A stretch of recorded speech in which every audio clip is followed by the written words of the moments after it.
I will be doing it. Thank you. Hi, everyone. I am Denizalp. Thank you for considering me in this conference. Today, I will be talking about ego death, but I will use a philosophical lens in which I will use Nietzsche's Birth of Tragedy, Kantian Epistemology, and also I will try to discuss this issue in parallelism with the discussions in contemporary neuroscience. My goal is to show the epistemological processes which underlie ego death or ego dissolution, as it's called. Let me share my screen first, sorry.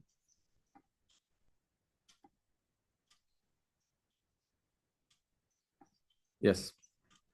In the Birth of Tragedy, Nietzsche, as you may know, talks about two opposite archetypes, which are called Apolline and Dionysiac, represented by the Greek gods. According to him, while Apolline represents dreaming, image making, Dionysiac represents intoxication, boundlessness, and limitlessness. And accordingly, he equates Apolline with illusion and the Dionysiac with hidden truth behind the appearances. And also, he says that while Apolline arts are arts of image making, like epic poetry and sculpture, he says that Dionysiac arts are expressing the boundlessness, music, and lyric poetry. But although this is the majority of the book talks about this issue, I will be focusing on Nietzsche's epistemological approach because he says, and his statements regarding Dionysiac ecstasy, since as you will see, his understanding of Dionysiac ecstasy is very similar what is discussed under the title of ego death.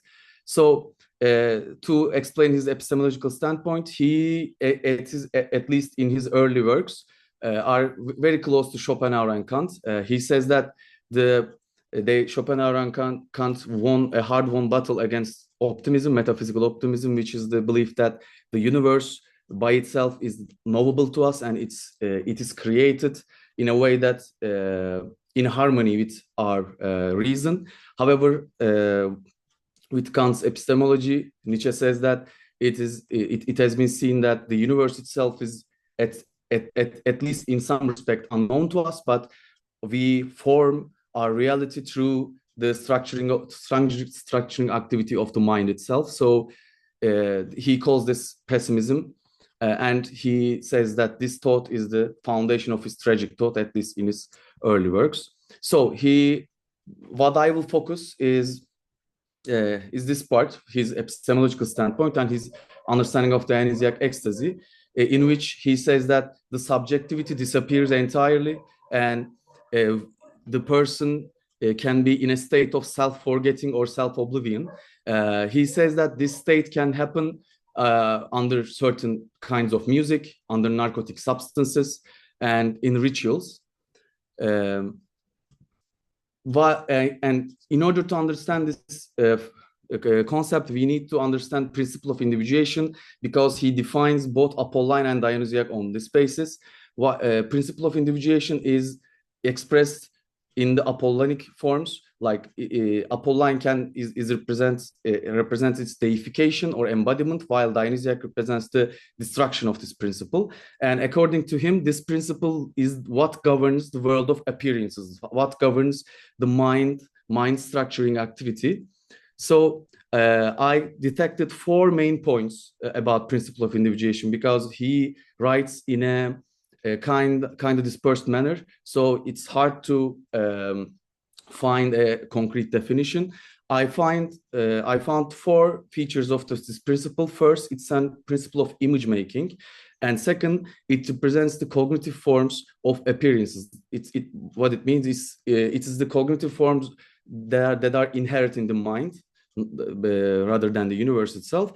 And three, it's closely related with self-consciousness, because when he says that principle of individuation is destructed or torn apart, he says that self-consciousness is also when it becomes vanished.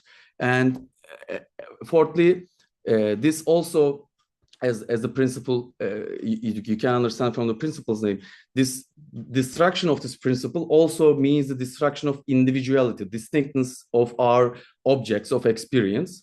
So these are very dispersed and initially seeming unrelated, but I claim that when we read this features and principle of individuation as an equivalent to Kant's concept of apperception, I argue that we can have a concrete and coherent account of this principle. So a little bit of Kant before we proceed.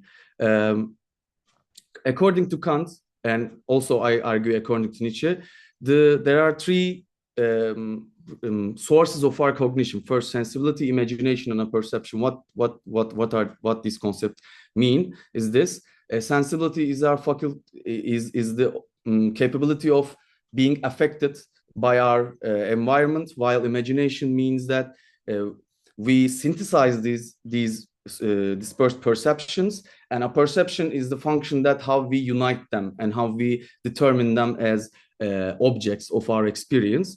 According to Kant, this synthesis of a perception, determining an object of experience, it requires three syntheses: is synthesis of apprehension, reproduction, and recognition. Very shortly, according to Kant, we do not only affected by the objects, but rather we actively produce them through our faculty of imagination. So when we are affected by certain objects, certain things, the mind goes through that manifold of intuition in time. That's the synthesis of apprehension. We are simply, it means that the synthesis of perception, how we perceive things, how we perceive things by connecting our distinct successive perceptions in time and unifying them into a concrete object. But this requires the synthesis of reproduction, which means that while I am going through a manifold of intuition, I need to reproduce the previous perceptions in order to add this new perception to them and form a coherent object. But this function of reproduction also requires a certain rule, because otherwise my mind would be connecting perceptions incoherently. So we need a certain structure. What gives this structure? This, according to Kant, this structure is given by the concept of the object. The concept of the object dictates how should we synthesize this object of experience. So, but in order to have a concept of the object, we need to, according to Kant, we need to understand that this is the same thing that I am perceiving right now. It is the same thing that with the thing that I perceived before. So it needs a unity of consciousness, as he calls. But according to Kant, this unity of consciousness does not reside in the object itself, but rather its source is the subjects, the knowers, the perceivers, subjective unity itself. Because I perceive them because I perceive them, they have individuality, they have unity, according to Kant, not by themselves. Thus, it means that the object's unity is dependent on the subject's unity. So, what this means for our purposes, I argue that principle of individuation, which is Nietzsche's concept, can be seen in a coherent manner with the transcendental apperception, since the 4 points that I mentioned before are all features of this Kant's understanding of synthesis of perception. First, image making. According to Kant, in the process of synthesizing an object, the productive imagination, the faculty of imagination, collects the different perceptions and synthesizes them. So we need to produce images, like Nietzsche's understanding of Apollonic arts. Nietzsche says that also Dionysiac and Apolline represents our fundamental ways of relating reality, not only an artistic drive, but also it has epistemological meaning in terms of how we as humans relate ourselves to reality itself. So we are like Apollonic in Apollinars are always, according to Nietzsche, image makers. So this, I think, converges with the Kant's understanding of how we perceive objects. Secondly, Nietzsche says that principle of individuations are cognitive forms of phenomenal world. So although I didn't include this in my presentation because it will be too long, Kant also says that the categories as the pure forms of understanding, which are he says that the forms of thinking and objects. So they are pure because they are synthesized with the pure manifold of space and time, which are inherent in the mind. Kant says that the categories are how we, they are the rules for perceiving and understanding objects.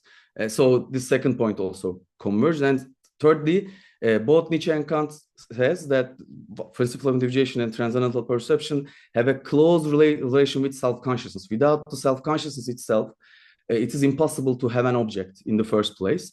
And fourthly, the distinctness of individual objects. According to Nietzsche, the principle of individuation is what it guides us and to understand how the individual objects are distinct from each other. And according to Kant, without the transcendental perception, without the unity of the subject, it is impossible to discern objects as distinct, because he says that it's sufficient to distinguish two objects with their two distinct consciousnesses, like having because my consciousness regarding these two objects are distinct, I can perceive them as distinct objects. So with this framework, when we look at the Dionysiac ecstasy, what is Apolline and Dionysiac means?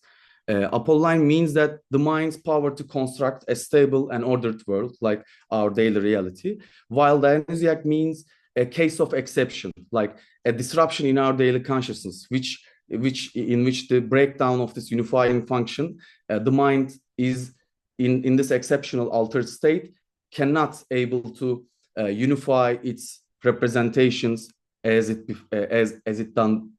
have done before. So when we how this relates to ego, that Dionysiac ecstasy, in which the Dionysiac experience is at its top, Nietzsche says that subjectivity disappears. When we look at this, when we follow our reading, it becomes that when we lose our capability of unifying our representations, according to Nietzsche, it says that we also lose our sense of subjectivity, self-consciousness. But since neither Kant nor Nietzsche discussed this issue, I needed to look somewhere else, and I saw that in the contemporary discussions regarding ego, that what is discussed is very similar with my understanding of this issue. So I looked at the research on psychedelics, and of course you may already know the basics, but what I found that the neurological processes that enable the experience of ego, that is very in accordance with my understanding of how Dionysiac ecstasy occurs. Like to briefly discuss, as we know, the psychedelics are disrupting our daily way of using our neural networks. According to the entropic ruin hypothesis and relater, with relaxed beliefs under psychedelics, they use the Bayesian brain framework when the brain, which tries to decrease the consumption of energy as much as possible, forms some predictions in order to identify sensory inputs. Like we use a top-down processing to classify objects of our experience. But under psychedelics, especially the weight of these priors loosens, and also the researchers discussed that the psychedelics, which are serotonin 2A receptor agonists, also the most affected part of this brain is default mode network, which is seen as responsible for self-referential activities. Also, some researchers like Harris and his colleagues may assert that it may be the neural basis for our sense of self or ego, because it's still very active under resting states, without when the brain is not occupied with any task.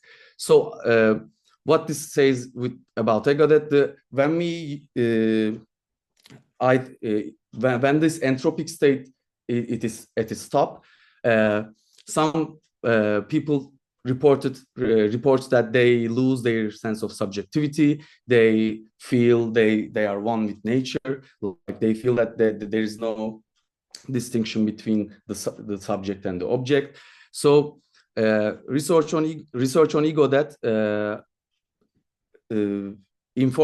made me understand these issues in a new perspective.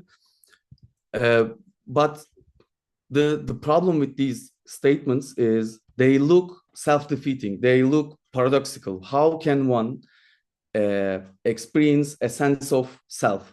Because we can recollect those memories that we once lost ourselves, and we can use sentences to make this experience understandable to others, such as I experienced the disintegration of myself or ego. So this is my this kinds of statements what took my attention, and I looked the research on how, for example, whether it's possible to have experience without self-consciousness. Billion and Kriegel states that the subjectivity must remain intact, although for example, in cases with schizophrenia, patients assert that they have some thoughts that they think they are inserted, not from their own mind, but from other side, from the external of the mind. And so they say that what happens in these experiences, what happens in these dissociative experiences, they state that not the subjectivity itself is disrupted. There is still there is a subject of this experience. However, like many perceptions regarding objects like tables, pens, the subject's understanding of itself is disrupted in these experiences, not the subjectivity itself. But Letterby, scholars like Letterby argues that psychedelic-induced ego dissolutions may present genuine counterexamples to this. However, again, there is the same paradox. How can one say that they lost their subjectivity under an experience, which presupposes a subject? So I looked at Zahavi's subjectivity and selfhood, which distinguishes two understandings regarding selfhood, which are egological and non-egological.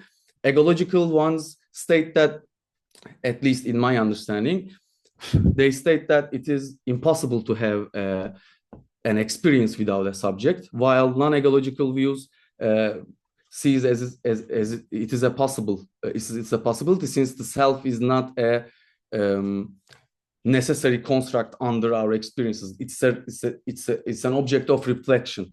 There is no consistent self under these various experiences.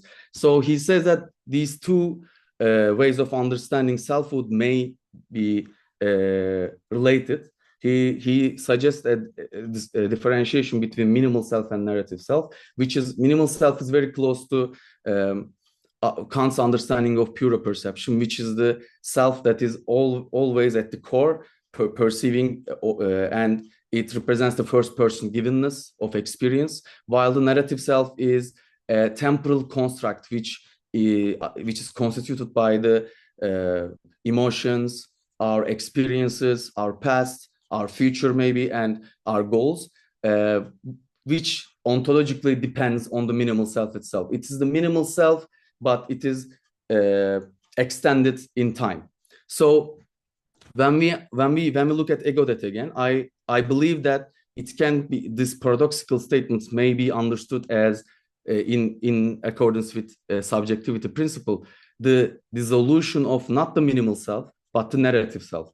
As the objects of experience dissolves, hard to identify, also the internal objects of experience, which are our thoughts, our image of ourselves, becomes disrupted. So not the self itself disappears, but the self subject's own understanding of itself, own image becomes disrupted.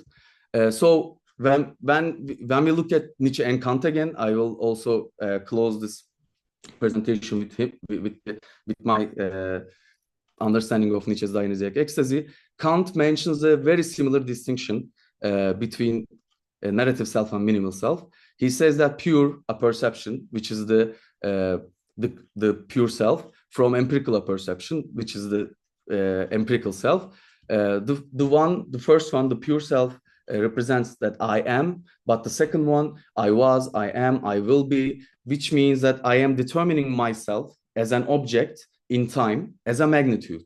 So, which is, again, another representation, not the self itself, but self's own representation. So when we look at this Nietzsche with this perspective, Dionysiac ecstasy also becomes understandable, because he says that in the Dionysiac ecstasy, first, there is an subject of experience who gazes upon the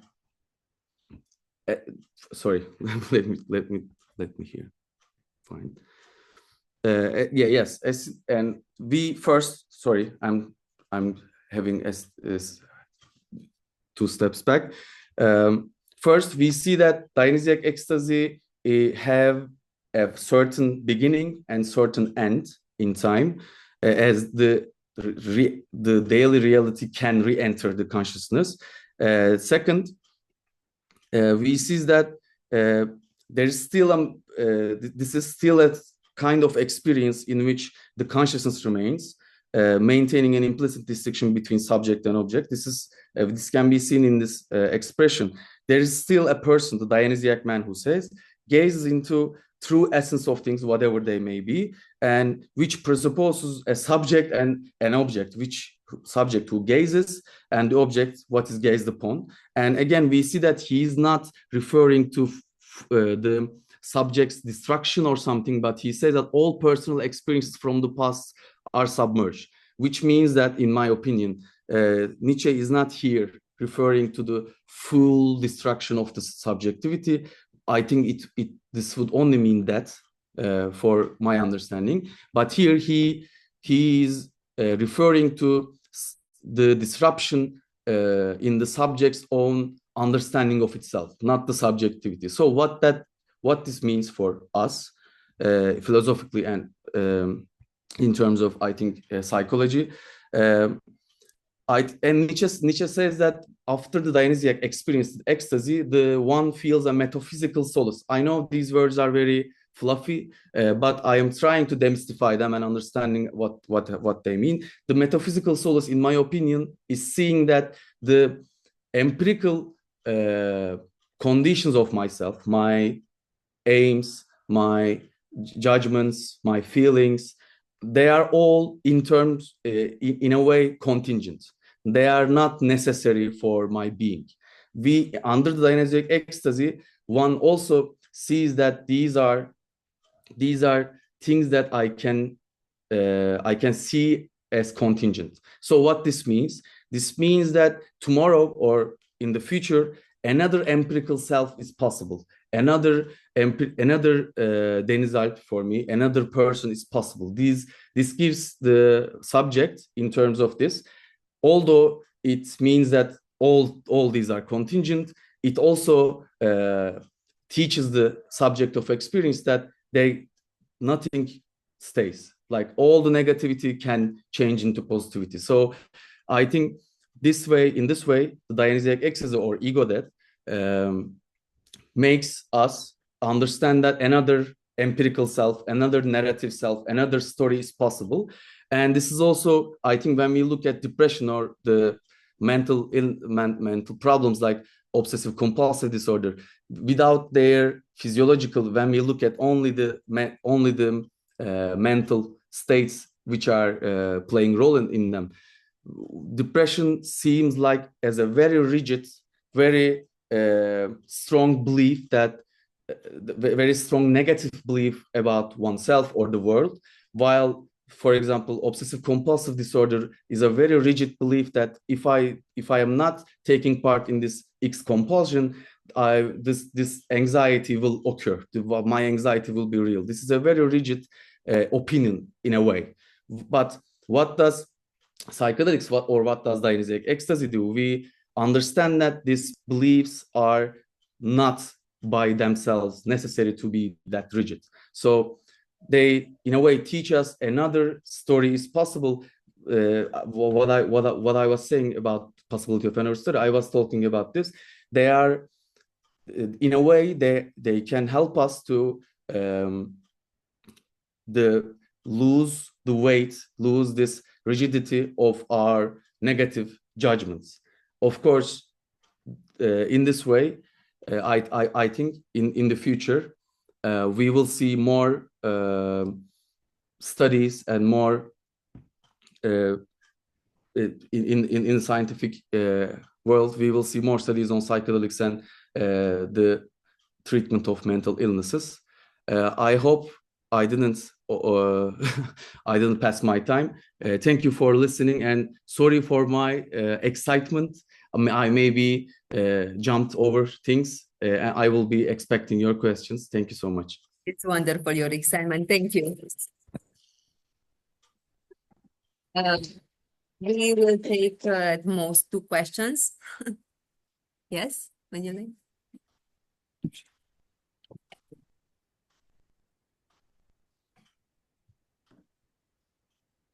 Thanks for your talk. Very interesting. I was as you were sort of going through all the Kantian models of the self, I was just thinking that there's this important distinction that he makes in the dialectic of pure reason, right, between the object of inner sense and the transcendental subject. So if I say I'm wondering whether I'm hungry, right, the object of the inner sense would be hungry, so to speak, whereas the wondering would be done by the transcendental subject, right? And there's a paralogism of pure reason to presuppose that those two are identical just as a matter of pure logic, rather than, say, by how human beings are constituted.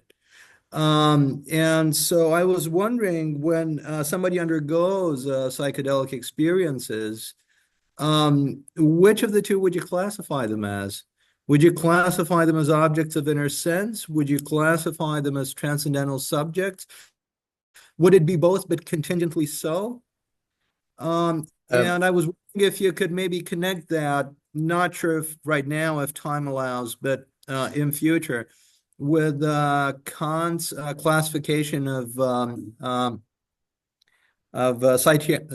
psychiatric conditions, because you mentioned anxiety, right? And the important beneficial role that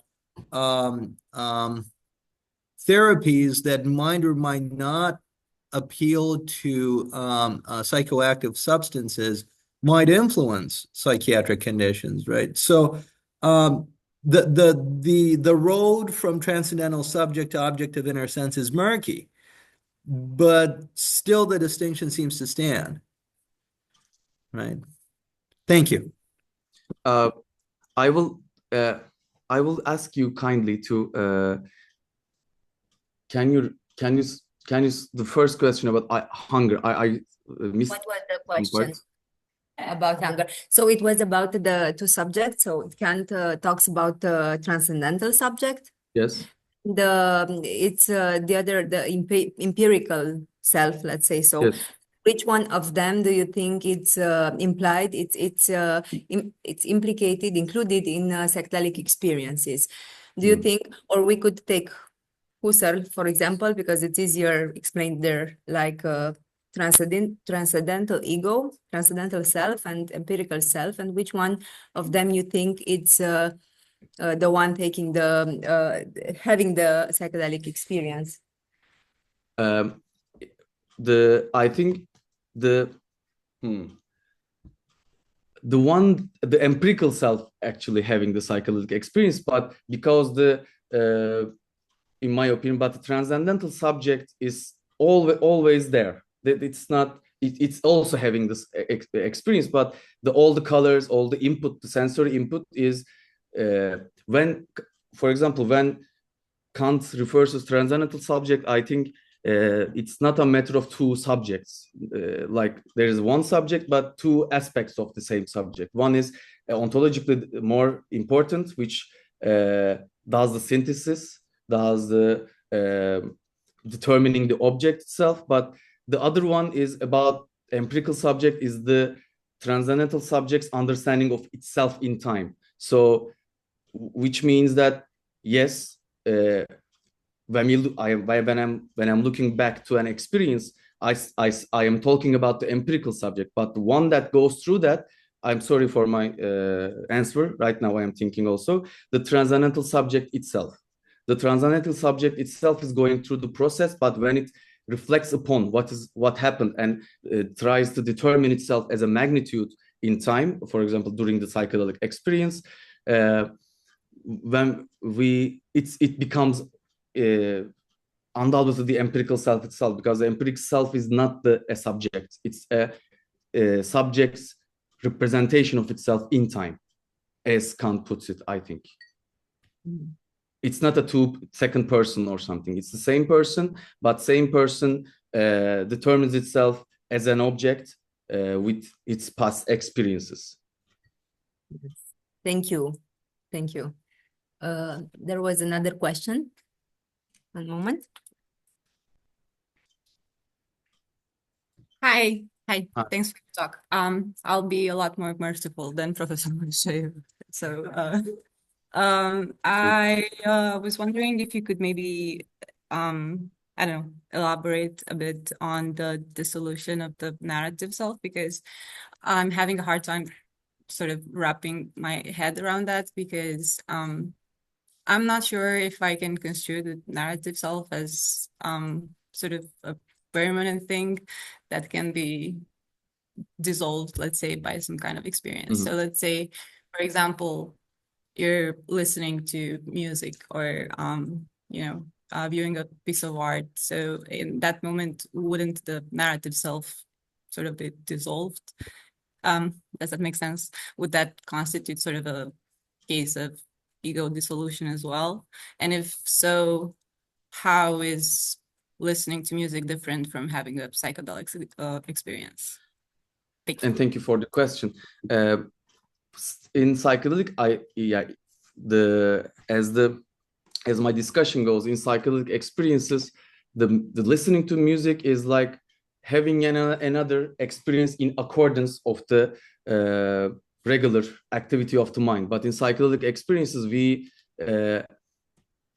it's possible in a state which that the regular course of experience is disrupted. In regular course of experience, we are easily can determine objects as distinct, and we can easily understand them in certain patterns. But under psychedelic experience, like different from listening. By the way, if I think also Nietzsche, according to Nietzsche, listening music is a psychedelic experience. But in terms of the question, it's when a psychedelic experience occurs, we are not wholly unable, I think, but we are in terms of the literature and discussion, it becomes harder to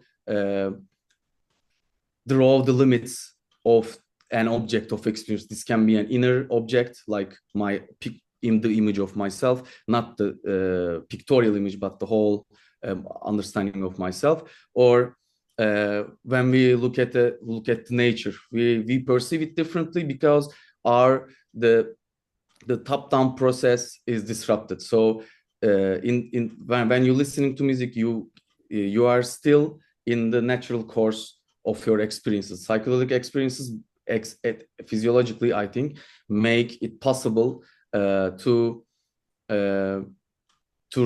reframe the regular objects around yourself, and this includes also your understanding your image of yourself. I hope I can be I could answer your question. Okay. Thank you, Denizalp. Since there are no more questions, we thank you. Let's have another round of applause for you. And thank you so much for having me. Thank you. And now we invite our keynote speaker of the